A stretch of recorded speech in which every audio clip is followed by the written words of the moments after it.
How do we win the mind and heart of China?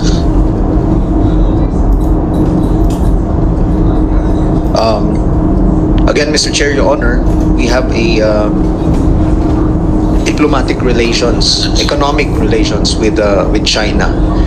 So, yung pong sa aming sa side po ng Armed Forces of the Philippines, we also practice military diplomacy with all our neighbors and with all our partners. So kasama rin po dito yung Chinese military. Tuloy-tuloy pa rin po yung pag-conduct natin ng military diplomacy with them. In fact, yun nga po kagabi, doon sa affair ng Australian. Salamat, General Browner. Ako po ay nakita ko po yung inyong educational background. Bilib ako sa iyo.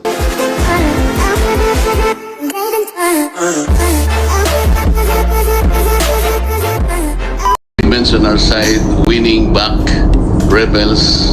At totoo po naman yun. Talagang nakita natin the success on the ground of the NTF-ELCAC. Tama si Senate President that with that NTF-ELCAC, we were winning the minds and hearts of the otherwise rebels of our country. How do we win the mind and heart of China?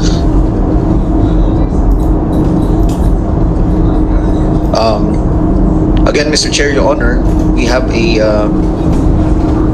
diplomatic relations, economic relations with China. So, yung pong sa aming sa side po ng Armed Forces of the Philippines, we also practice military diplomacy with all our neighbors and with all our partners. So kasama rin po dito yung Chinese military. Tuloy-tuloy pa rin po yung pag-conduct natin ng military diplomacy with them. In fact, yun nga po kagabi, doon sa affair ng Australian. How do we win the mind and heart of China?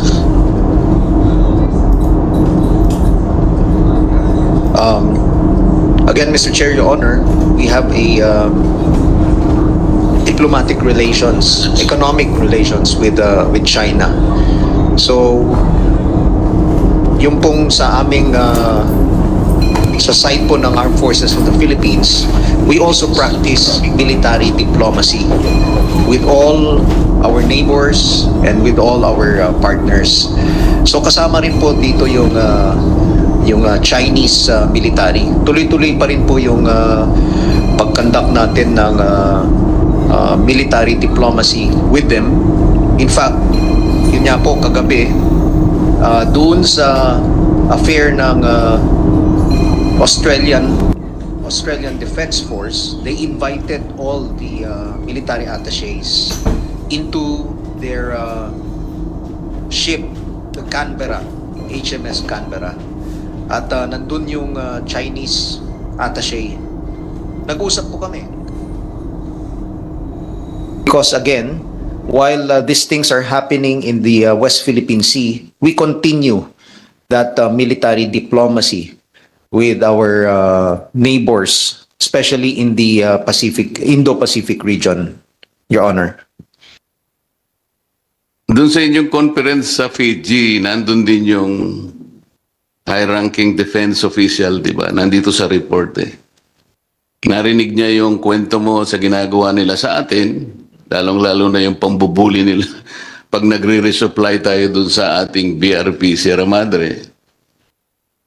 General, alam ng China, nagpapakaingat-ingat talaga sila na huwag nilang tamaan yung ating Philippine Navy. Because they know that that will trigger the operation of our Mutual Defense Treaty. So, magkakasya na lang tayo dun sa binubuli-buli tayo ng mga yan. How much do you think will be the amount of humiliation that we can still afford to take. General. Right now, Mr. Chair, Your Honor, we are now speaking up. In that conference that we had in Fiji, we were given the opportunity to present a briefing to all the participants. At doon po, yung title ng briefing natin is Promoting a Rules-Based International Order. So binanggit po natin na talagang tayo bilang isang bansa, we adhere to the rules-based international order. In fact, we were one of the first signatories to the creation of the United Nations. And then later on dito sa ASEAN region, tayo, we were one of the first 5 who created that ASEAN. So, What was his reply? well, ang pinapakita po natin doon is that we adhere to all of this. Ang sinabi po nila, ang reply nila is number 1, they also adhere to international laws. No?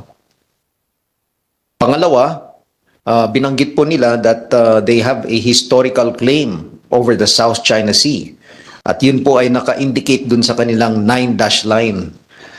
And pangatlo, sinabi po nila that they do not recognize the 2016 arbitral ruling. At sinabi po nila na unacceptable ito, invalid and unacceptable. So yun po yung reply nila, Mr. Chair, Your Honor. Well, you can tell him, if you meet him, that historical claim mo walang basis according to the arbitral ruling. Talaga namang hindi naman yun napatunayan that historically you are the only one fishing in the South China Sea. At the award also tell them that traditionally also, wala naman kayong mga naval forces dyan eh. At saka wala naman kayong mga development o mga exploration dyan. So tapos na yung arbitral award eh. Historically, the 9-dash line was invalidated by the arbitral award. So wala silang masasabi doon. Pero tama ka dun sa sinabi mo, kailangan mga tuwirang ka. Openly, you have to tell them to their faces. Kasi akala nila, ganun-ganun na lang tayo eh. In the same manner that I told the chairman of the International Committee when we met, sabi ko, nakita ko yung mga those words, big words in the Tiananmen Square. Meron silang giant billboard there eh.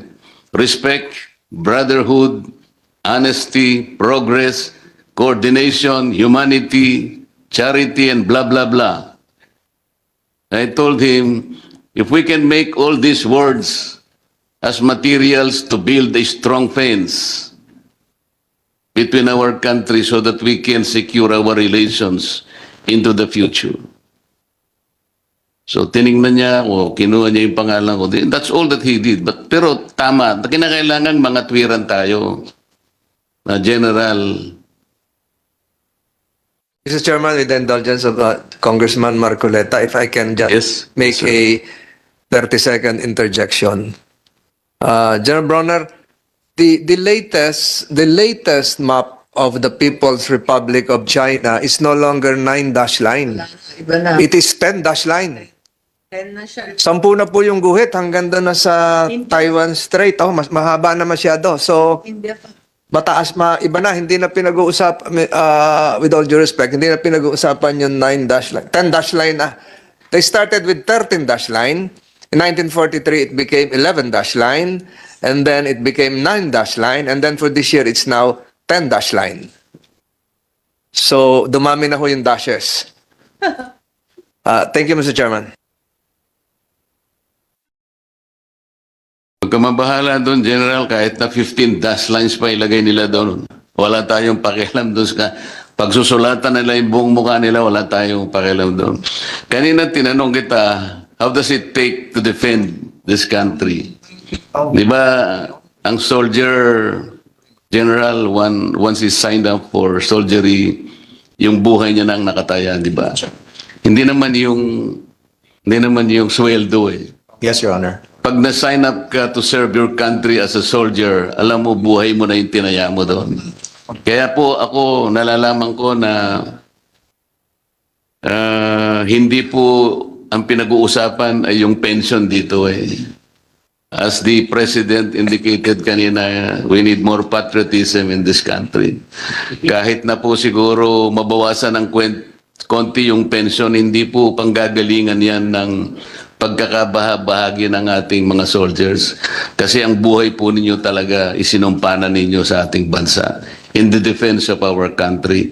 Alalahanin lang po natin, General Browner, alam po ba ninyo na yung ating mga barangay workers, mga barangay officials, gumawa po ako ng study.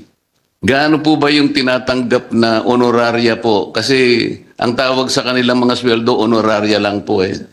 Because ang trabaho nila is volunteerism lang eh. Kaya hindi po salaries. Ni-research ko po yung all regions natin from Region 1 to the Caraga regions and BARM. Alam po ba ninyo yung sweldo po ng barangay captain? Ang average po is only about 45% of the existing minimum wage. 45%. Yung pong barangay workers naman po, yan dyan yung mga tanod, barangay health workers, yung mga meron silang badap or whatever. Lahat na po sila, pati yung sangguniang pangkatarungan, ang average po ng tinatanggap nilang honoraria is 10% of the minimum wage. Kaya po, huwag kayong malungkot kung sakali na halimbawa, hingin na po ng pamahalaan ng pagtulungan na po natin yung pension, maaari pong may magsakripisyo pa ng konti. Pero ganun po yung buhay ng soldier. Tingnan na lang po natin yung ibang manggagawa natin na halos 10% lamang po ng minimum wage. Pero yung barangay tanod po 24/7 talaga gumagawa din po siya ng kanyang katungkulan. Salamat General Browner. Ako po ay nakita ko po yung inyong educational background. Bilib ako sa iyo, General. At kami po ay sumusuporta sa inyong pangunguna sa ating armed forces, lalo na po lahat yung mga kasama mo na alam kong makukonfirm po lahat sa hapong ito. Mr. Chair, maraming salamat po. Maraming salamat, Your Honor.